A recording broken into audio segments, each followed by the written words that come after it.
you to exercise your opinion, you to exercise your feeling.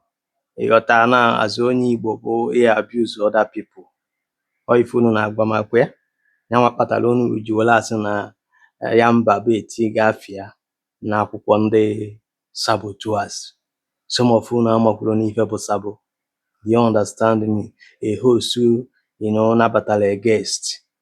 Do you understand me? Gumi Nigerian National Television ada anabatazi ọbịa kwuo okwu. In as much as na mana gana abụ ma today na Gumi bụ a middleman between ndị Boko and the terror, and ọ na-eme because na also that na gọọmenti nwere idea no na-eje dị ije. No government na-agwa ya jebe, government of the state government.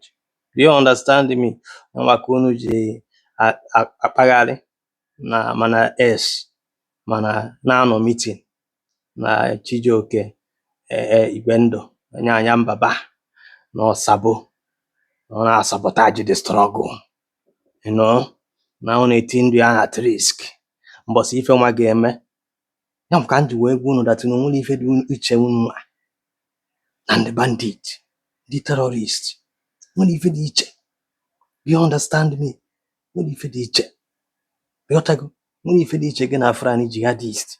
Ebe ị na-eterete na Yanbaba na-abịa ahụ na-etinye ndị ya at risk. Ọ na-etinye family ya at risk. What for? No host to the Ijele. Why would you even think of that?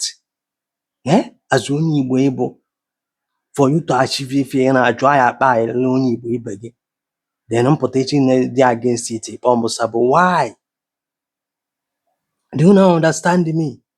Ọ bụ na ị ka na-eche echiche n'ife ihe na-afụ na vidio man, etu akịta na mentality gị ka nọ this side na echi so na support this thing, na-epush this thing for na vidio man, ịbụ mkpatakpa mmee. Ọ na-apologetic ka nji wee kwu ya. Ọ bụ na ịbụ onye Igbo na etu ịnọ as a wise supposedly ịdị as onye Igbo, na step go to so low ịnọ na this category ife a edela na this video. Nwere ife dị iche gị na nama ndị Hausa because ị nidiri na-eche echiche ka mmadụ. Ịghọtago? Nidiri na-eche echiche ka mmadụ. O nwere ife imegidere n'ụwa ka onye ọbụla like ya gị. Onye nwelele ndị dị against you. Mandela nwere ndị South Africa dị against him oge ọ na-ome nke struggle ya. Ụwa siri ike nwere ndị dị against him na struggle nke ya. Dime Ọdụm Egwuchukwu nwere ndị dị against him na struggle nke ya. Ma Gandhi of India nwere ndị dị against him. Even Ho Chi Minh of Vietnam nwere ndị befa dịkwa against him na oge nke struggle nke yanwa. Everybody will not like you and everybody will not support if ị na-eme.